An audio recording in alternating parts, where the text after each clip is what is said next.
Hey, good morning from the office. I'm your host, BKP. Good Monday morning, beautiful Monday morning. Good morning, Josh. I'm your host, BKP. Good morning from the office, North Georgia's only live online morning show.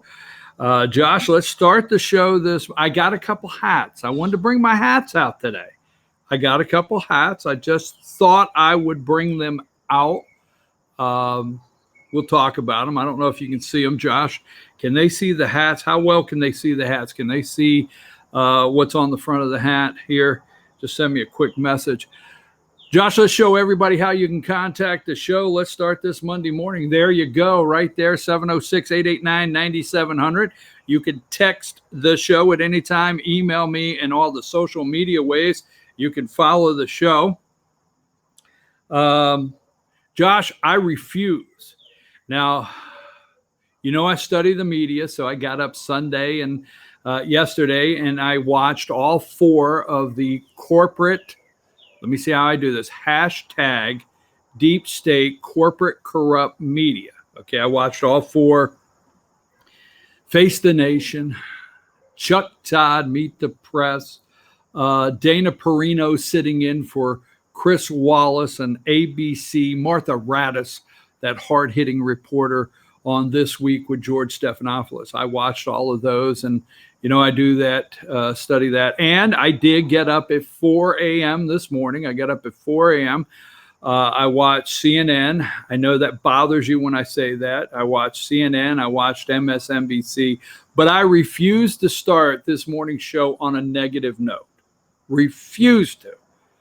I mean, no matter what news network, including Fox, okay, you turn on this morning, the negativity, refuse to do it. So, Josh, let's play the video I told you we were going to start the show with, and let's do that first before we get going.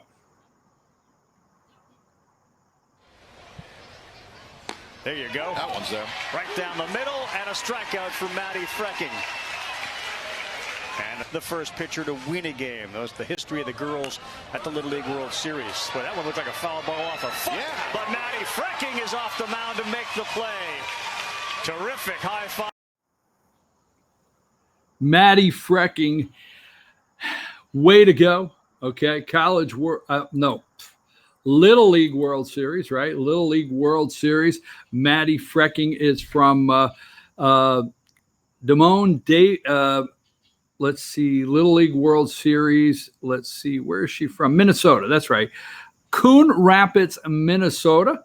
Maddie Frecking delivers during the third inning of a baseball game against South Riding, Virginia. So I wanted to start on a positive note. Way to go, Maddie. Little League World Series. Now, I'm wondering when the media will start asking for equal pay for Maddie, and they will start analyzing if she's getting the same amount of media coverage as the boys and so forth, because they can always ruin a good thing, correct? So wanted to start out there with Maddie this morning and say congratulations. Just an outstanding ball player. Little League World Series, can't beat it. All right, so now let's get to recession fears. Now, the inverted, right? Most of America probably has no idea what an inverted yield curve is, okay?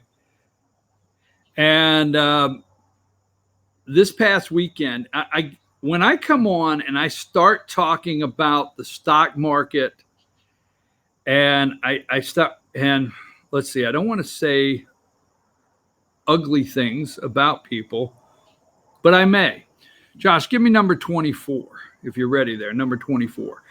Every time I think I probably should not talk about the stock market and inverted yield curve for the 2-year bond and the 10-year bond, and I say, you know what, I might not understand this. Then I see people like Jake Tapper on CNN. He's a bumbling idiot, okay, with Pete Navarro. Now, we don't have time on the show to go into depth on Pete Navarro and his background. But here's Jake Tapper of CNN. And this is where I realized yesterday, you know what, I'm going to come on and I'm going to talk about this upcoming recession. I mean, it's like the movie Coming Soon. They're playing the trailer for it. I'm serious. We're going to go through that. All four of the Sunday morning shows, all four, okay, opened up with recession fears. All right.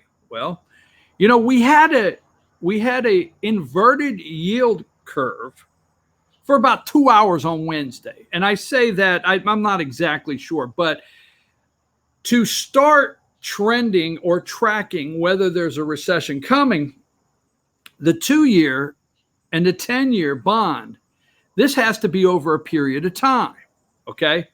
Not just a couple hours on Wednesday when so many Americans that trade on the stock market and bigger stock brokers or whatever they're called today, they have algorithms set.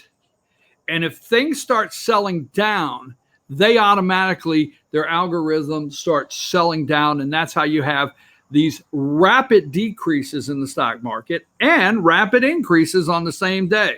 You'll have an 800-point drop, 600-point drop, 400-point drop, and everybody gets all worked up. But then the next day or the next week, you have a 300-point to the plus or a 400-point algorithm, and most people do not study that. I do not myself, but I thought I would look at it a little closer, considering the media wants you to believe that we are headed into a recession rapidly. All four networks yesterday, the Did You Survive Recession Sunday, they're doing it this morning, first thing out of the box. So yesterday I'm out here and I'm studying and looking at different things for the show this morning, and I go into the living room and I sit down and the TV is tuned into Fox. It's probably 2 or 3 in the afternoon, and Fox is running as much coverage as they can of the looming possible recession. Okay.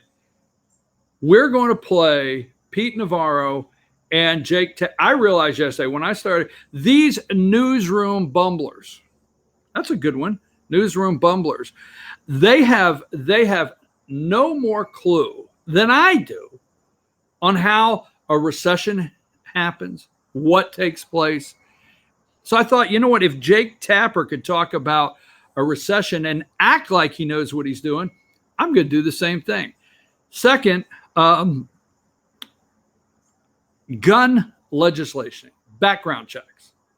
So in Morristown, Pennsylvania yesterday, the president is leaving his New Jersey Bedminster estate, and the most transparent president. I mean, this guy, when he goes to Marine Force One, let's go there, Josh, as we get a good start this morning. We're going to bounce around and then we're going to settle in. Where's the president? Let's just go with number 38 this morning, number 38. 38, again, yesterday at Morristown, New Jersey Airport, he's getting ready to board Marine Force One. Reporter, for the government not to be doing something to get ready for that scenario. I mean, they were asking him, what are you getting ready for? I mean, are you not getting ready for the recession? Tariffs. So I also think, you know, every time I try to explain tariffs, maybe I don't have the educational pedigree to discuss tariffs, but I do understand every time President Trump, okay, Pete Navarro, all right, and the economic team the president has talks about tariffs, and he says the Chinese are paying the bill. You know, these newscasters, I shouldn't have called them that. Let me back up. They're not newscasters. Again, that day is gone. These propaganda machines, deep state corrupt corporate media, propaganda machines, okay, start yelling, well, that's not true. The Chinese do not pay the tariffs. Let me tell you something. I'm going to talk a little bit in detail on that, but they do. They devalue their currency. If we have a tariff on Chinese goods coming into the country, okay, coming into the country, all right, if we have a 10% tariff, China, they lower their prices, devalue their currency 12%, and by time the tariff's paid, and it gets to the shelf, you're not seeing any different. China is losing millions of jobs. Their economy is shrinking. Yes, their GDP is shrinking. They're in fear that Americans will go to the store and see their product at a higher price in Made in America. Wow. And what would happen there? It's the bottom line. I'll go into detail, but they are paying the tariffs. Now on exports, are there export tariffs that are, putting a pinch on the farmer? We'll call it that. All right. But I'm going to tell you, for the most part, most of the American people understand we have to do something with China. And if there's a little pain, no gain. They understand Trump is the first one to actually put pressure on China. Now, yesterday, and Josh, I'm jumping around already because I listened to the 36 minutes. I watched the entire 36 minutes of the president's press conference. And he talks about, is it Tim Cook, the CEO of Apple? And let me get that. I think let's just go with China. Let's just go with the China pick there. Number 50, Josh. I think that's number 50, okay? White House downplays risk of a recession. This is CNN this morning. Navarro, okay, says feds need to cut interest rate. Is it 7 or 9 times that the Fed has raised rates? I mean, real simple. I tell you every day, I've got 2 hours here. You guys are the greatest audience in the world. You got to go do your research, okay? Look at how many times the Feds raised the rate for Barack Hussein Obama. I don't think they did. We even had rates in the negative. We had QE1, QE2, quantitative easing. I mean, cash literally was pouring out what they called the discount window. Remember that big discount window in the Obama administration for lenders at the Fed? Fed with a discount window. QE1, QE2, QE3, negative interest rates. Trump's economy, the president of the United States, our economy, since the president took his oath of office, has grown with a positive GDP. So on your research today, look at how many times Obama administration had a rate hike from the Feds. Look at the quantitative easing from the Feds. Look at the discount window on cash from the Feds during that 8 years. Then flip to President Donald Trump. Look at how many times the Feds have raised the interest rate on the president, okay? Tighten the flow of cash, and you don't hear the discount window quite as often as you used to, because also while you're doing the research, I'm going off the rails, Josh. This is not where I was going. But once you're doing your research, look at how many quarters during the Obama administration that we had a GDP, a positive GDP, okay? So the president gets up, 2.1, 2.8, 3.1. GDP is climbing under President Trump. So what's the Federal Reserve do? They keep tightening things up with the money and the discount window, as we call it. They tightened up the QE, quantitative easing. That's what they did. And then they have had 7 to 9. I don't know. You can look it up. It's right there. 7 to 9 interest rate hikes, claiming they want to cool down the economy. They want to head off inflation, right? I think myself we could be at a 3.8, 4-point GDP. And then what are they talking about? This global, you've heard about our global economy. I understand. I do understand that we're in a global economy. I understand our businesses have to operate worldwide. I understand it's advantageous for our businesses to go into other countries and set up shop. I get it, all right? But the global economy now, and this weekend we'll play the tape. We'll roll tape. But this weekend, this Jake Tapper, well, there's 7 to 9 world economies that are either in recession or headed that way. Okay. I get it. All right. We're in a world economy. The other thing I want to say, and I'm going to take a brief break. I'm going to regroup because we're going to start. Oh my God. Gun background checks. Really? Gun background checks. Well, let me say this. Fortunately, for you and I out here this morning, there's so much we have to go over. But fortunately for you and I this morning, they got CNN. Let's run with this, okay? CNN. Authorities stopped potentially 3 mass murders. So CNN they found 3 white guys. All right, white guys. They never find anybody else. They never find the gang-related murderers in Chicago. You hear about the murders, but you don't hear about the arrests. If our intelligence can go through social media and pick out potential shooters, why the hell can they not pick out potential shooters in Chicago, potential murderers in Boston? They don't seem to, but they found 3 white guys. So let's go to number 48. Oh my God, Josh, I'm going off the rails. This is not I did not have the intention here, but CNN has found 3 white guys that they want to show you. So number 48, as you can see here, Ohio white supremacists threatened to shoot up a Jewish community center. So they found this guy. So thank God. And now this guy here, okay, this is one I like. All right, let's go to 47, number 47. You ready? 47. You there, Josh? Florida man arrested for threatening mass shooting. His text said he wanted to break record for longest confirmed kill. Now, my understanding, you can check it out, he doesn't own any weapons. The text was to his girlfriend. Now, I'm not telling you it's okay to text that you want to do a mass shooting. I'm not saying that in any way whatsoever or advocating that this guy should be okay with doing it. But he texted his girlfriend. His girlfriend turned him in. Oh, hell, boy, that's going to be rough if we get those red flag laws and people get concerned and they turn you in. This guy does not own a weapon. Come to find out. You do the research. He doesn't own a weapon. He sent a text to his girlfriend. She got concerned, sent it in. Now we have this guy, okay? And this guy, I don't, Florida man arrested for threatening mass murder. This is number 46, okay?